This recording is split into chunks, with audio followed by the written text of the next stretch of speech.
क्या mutual fund select करना आसान है? क्या पास्ट परफॉर्मेंस के देख के हम ये डिसीजन ले सकते हैं कोई भी म्यूचुअल फंड को सेलेक्ट करने का? अगर म्यूचुअल फंड सेलेक्ट करना इतना आसान होता कि आप पास्ट के पिछले 2 से 3 साल का उसका रिटर्न देख लीजिए और जो म्यूचुअल फंड बेहतर रिटर्न दे रहा है मैं उसे सेलेक्ट कर लूं, ये आने वाले समय में मुझे अच्छा रिटर्न बना के देगा। क्या ये इतना आसान है? अगर ये ऐसा होता तो आज जितने भी म्यूचुअल फंड इन्वेस्टर हैं वो करोड़पति होते। लेकिन ये इतना आसान जर्नी नहीं है। आज के इस वीडियो में मैं इसी बात को डिकोड करूंगा। आपके लिए कौन सा म्यूचुअल फंड बेहतर हो सकता है और आप किन म्यूचुअल फंड के साथ बने रहने पर आप भविष्य में अच्छा रिटर्न बना सकते हैं, या फिर म्यूचुअल फंड सेलेक्ट करने के आपके लिए क्या क्या पैमाना होना चाहिए। तो दोस्तों, मैं हूं राहुल और आप देख रहे हैं राहुल के ट्रेडर। तो इस चैनल को आप सब्सक्राइब कीजिए और इस वीडियो को लाइक कीजिए। तो चलिए शुरू करते हैं। कोई भी म्यूचुअल फंड को सेलेक्ट करने के लिए हम क्या देखते हैं? अगर मान पास्ट रिकॉर्ड देख के इन्वेस्ट करना नहीं है समझदारी का डिसीजन, अगर आपको अपने लिए समझदारी वाले डिसीजन देखना है तो सिर्फ और सिर्फ ये पास्ट का रिकॉर्ड देख के कि 2 से 3 साल का आप रिकॉर्ड देख लो और इससे आप डिसीजन ले लो कि मैं म्यूचुअल फंड में इन्वेस्ट करूंगा और ये आगे चल के मुझे अमीर बना सकता है या पैसा बना के दे सकता है। तो आज के इस वीडियो में बस आपका सारा डाउट क्लियर होने वाला है। आज हम जानेंगे कि म्यूचुअल फंड पिक करने का सही तरीका क्या होता है। हम लोग अभी तो कर रहे हैं, लेकिन सही तरीका के बारे में पता है या नहीं, आज आप इस वीडियो के माध्यम से आप जान जाओगे। तो चलिए, अब आप सर्वप्रथम आप ये सोचिए कि म्यूचुअल फंड पैसा लगाते कहाँ है। तो जाहिर सी बात है कि म्यूचुअल फंड भी पैसा इक्विटी मार्केट में ही लगाते हैं, यानी कि शेयर मार्केट में ही लगाते हैं, वो भी शेयर खरीदते हैं। तो अगर शेयर मार्केट डाउन होगा तो क्या म्यूचुअल फंड का पैसा डाउन नहीं होगा? ऑफ कोर्स वो भी डाउन होगा। अगर शेयर मार्केट ऊपर जाएगा तो म्यूचुअल फंड का भी पैसा ऊपर जाएगा। तो ये एक कंसेप्ट आपका क्लियर हो गया कि जो म्यूचुअल फंड में जो मैं पैसा लगाता हूं वो कहीं ना कहीं शेयर मार्केट में ही जाता है। या तो आप डायरेक्ट शेयर मार्केट में भी ले सकते हैं अगर आपके पास नॉलेज है। तो आपको यह ध्यान रखना होगा कि म्यूचुअल फंड आपका सालों का जो इनकम है, अगर मान लो 2 से 3 साल बढ़ा है लेकिन किसी एक पर्टिकुलर ईयर में अगर अच्छा खासा 50% गिर गया तो आपके पूरे कैपिटल को आधा कर सकता है। तो और ये प्रॉफिट को गायब कर सकता है। तो आपको इस आधार पे अपना डिसीजन लेना होगा कि मुझे किस प्रकार के म्यूचुअल फंड में इन्वेस्टेड रहना है। ठीक है, आपने कई बार लोगों से सुना कि आपको लॉन्ग टर्म में म्यूचुअल फंड अच्छा रिटर्न देता है, लेकिन कितना रिटर्न देता है, उसका जो कंपाउंडिंग रेट है वो क्या आ रहा है, ये आपको ध्यान देना होगा। तो दोस्तों, इसके माध्यम से मैं आपको यही कहना चाहूंगा, किसी भी म्यूचुअल फंड में अगर आपको इन्वेस्टमेंट करना है तो सर्वप्रथम आप अपना ये देखिए कि रिस्क वर्सेज रिटर्न।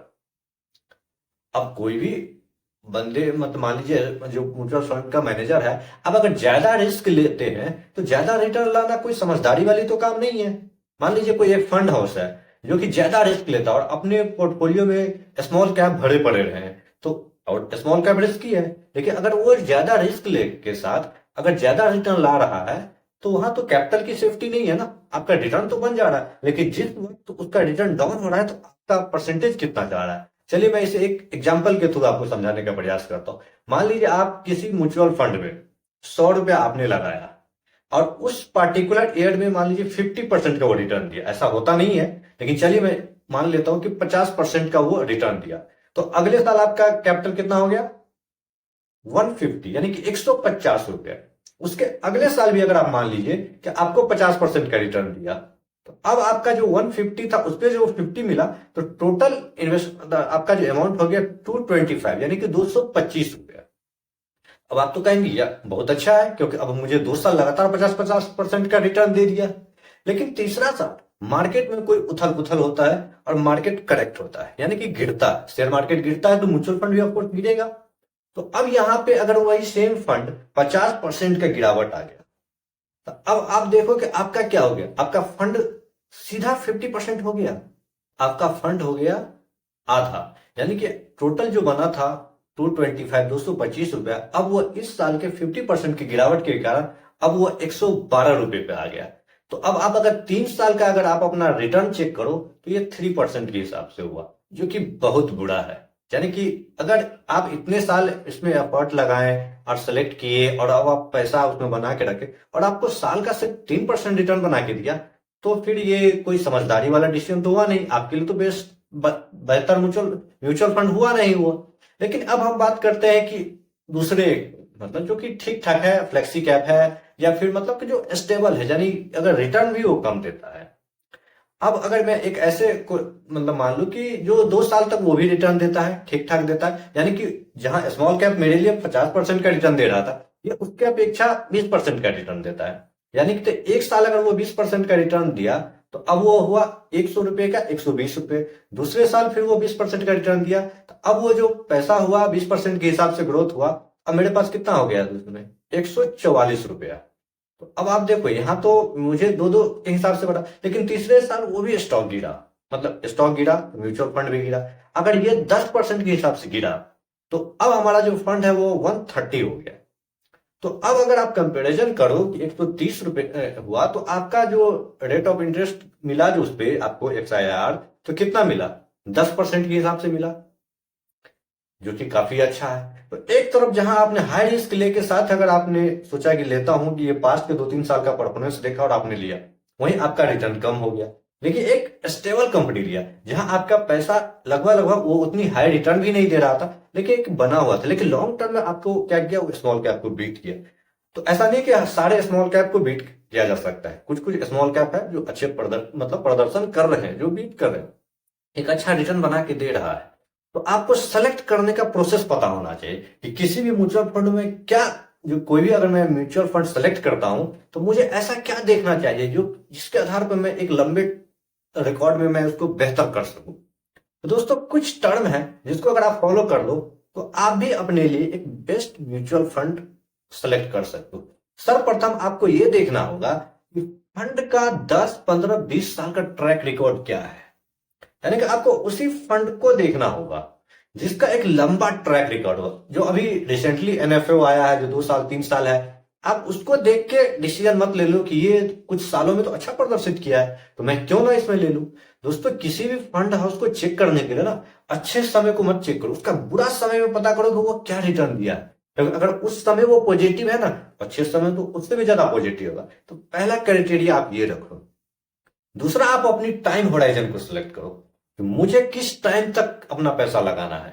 अगर मान लीजिए आपको 2 से 3 साल तक के लिए लगाना है, तो फिर म्यूचुअल फंड है ही नहीं, वो तो लॉन्ग टर्म के हिसाब से है ना। क्योंकि मार्केट एक रिस्क है कि आपने जो पैसा लगाया, तो जरूरी नहीं है कि आज मार्केट ऊपर ही जाएगा, हो सकता है वो नीचे जाने लगे, एक लंबे समय तक नीचे रह जाए, फिर तो आपका पैसा फंस गया और आपको उस पर्टिकुलर टाइम के बाद आपको पैसे की जरूरत है, तो फिर आप नहीं कर सकते। उसे किसी एक गोल ओरिएंटेड इन्वेस्टमेंट करो। यानी कि मान लीजिए आपकी एज है 25 साल और आपको अपना रिटायरमेंट प्लानिंग करनी है, तो फिर आपके लिए बेस्ट ऑप्शन है। फिर आप अपने लिए सेलेक्ट करो कोई अच्छा सा स्मॉल कैप फंड। अब स्मॉल कैप फंड मैं यहाँ क्यों कह रहा हूं, क्योंकि आपका टाइम लंबा है ना। तो लंबा टाइम में अगर बेस्ट क्वालिटी का अगर आप स्मॉल कैप फंड लेते हो, तो आपको एक अच्छा रिटर्न बना के दे देगा। और अब एक महत्वपूर्ण एक और चीज आपको उस पर रिसर्च करना है, जो उस फंड को मैनेज करने वाले जो फंड मैनेजर है वो कैसा है, उसका ट्रैक रिकॉर्ड देखना बहुत जरूरी है। कि कई बार होता है किसी फंड में मान लीजिए पहले तो कोई और मैनेज कर रहा था, तो वो अच्छा परफॉर्मेंस दे रहा था। अब जो रिसेंटली वो छोड़ के कोई नया फंड मैनेजर आया है, उसका ट्रैक रिकॉर्ड क्या है।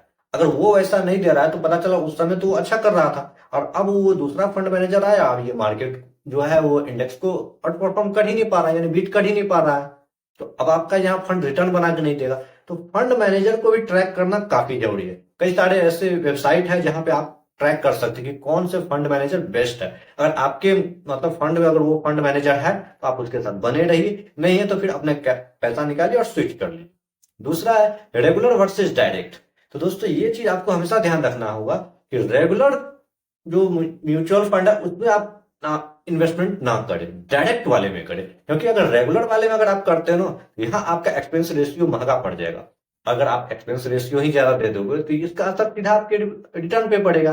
तो फिर आपको आपके लिए जो सबसे बेस्ट होगा वो डायरेक्ट म्यूचुअल फंड होगा। तो आप डायरेक्ट को सेलेक्ट करें। उसके बाद अगर आप देखें, तो उस किसी भी जो भी आप म्यूचुअल फंड में इन्वेस्ट करें, उसका एक्सपेंस रेशियो पता करें कि इसका एक्सपेंस रेशियो कितना। अगर किसी भी म्यूचुअल फंड का एक्सपेंस रेशियो 1% से नीचे है, तो ठीक है। अब ये एक्टिव और पैसिव, दोस्तों अब ये दो अलग अलग फंड होते हैं। पैसिव जो म्यूचुअल फंड होता है, उसमें आपको अपना दिमाग लगाने की जरूरत नहीं है। पैसिव जैसे हो गया कि निफ्टी 50 और सेंसेक्स का। अब ये एक बास्केट बनी हुई है, जिसमें सेंसेक्स में टॉप 30 कंपनी है, निफ्टी में टॉप 50 कंपनी है। यानी कि आप जो भी पैसा लगाएंगे वो देश के सबसे बड़े 50 कंपनियों में चला जाएगा। तो यहाँ ये पैसिव फंड हो गया, जहां की आपको एक्सपेंस रेशियो ही सबसे कम मिलेगी इस पे।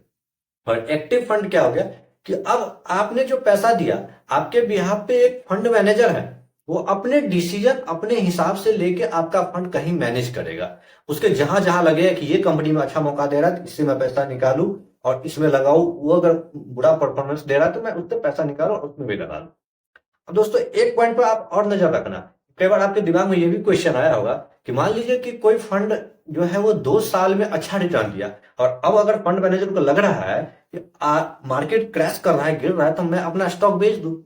दोस्तों ये इतना आसान नहीं होता है, क्योंकि कई बार जब मार्केट क्रैश कर रहा होता है तो हमारे पास तो 100, 200, 500, 1000, 2000 शेयर होते हैं ना, लेकिन एक म्यूचुअल फंड के पास बल्क में शेयर होता है। और जब मार्केट क्रैश हो रहा है, अगर वो बेचेगा तो लोअर सर्किट लग जाएगा, क्योंकि अब वो बेचना चाह रहा है तो कोई खरीदार ही नहीं मिल रहा है ना, तो फिर वो तो बिकेगा ही नहीं, तो फिर वो उस फंड से निकल ही नहीं सकता है। और कई बार क्या होता है कि वो बेचते बेचते इतना टाइम लग जाता है कि तब तक उसका रिटर्न काफी नीचे चला जाता है। तो अब आप ये सोचोगे कि फिर वो फंड मैनेजर अपना स्टॉक बेचेगा ही क्यों, वो रहने दे उसमें, फिर जब मार्केट बढ़ेगा तब करे। तो वो ऐसा भी नहीं कर सकता है, क्योंकि उसमें जो पैसा है वो किसका है, आपका है, मेरा है। तो अगर मुझे जरूरत होगी तो मैं रिडीम्पशन करने शुरू करूंगा। तो जब म्यूचुअल फंड के पास रिडीम्पशन का ऑर्डर जाएगा तो फंड मैनेजर का तो यह है कि अब उसको पैसा देना है, तो वो स्टॉक को बेचेगा, चाहे मार्केट जैसा भी कर रहा, अब वो स्टॉक को बेचेगा, फिर वो आपको पैसा देगा। तो इस कारण से कई सारे कारण हैं जिसपे आपका असर पड़ेगा आपके फंड पे। तो उम्मीद करता हूं कि इस वीडियो के माध्यम से आप म्यूचुअल फंड के बारे में समझ गए होंगे और आप अपने लिए एक बेस्ट म्यूचुअल फंड सेलेक्ट कर सकते हैं और उससे आप अपने लिए कंपाउंडिंग का फायदा ले सकते हैं। तो दोस्तों आप बताइएगा मुझे कि आपको यह वीडियो कैसा लगा। अगर अच्छा लगा तो इस वीडियो को आप लाइक करें और इस चैनल को अगर आप सब्सक्राइब नहीं किए हैं तो इस चैनल को आप सब्सक्राइब भी करें।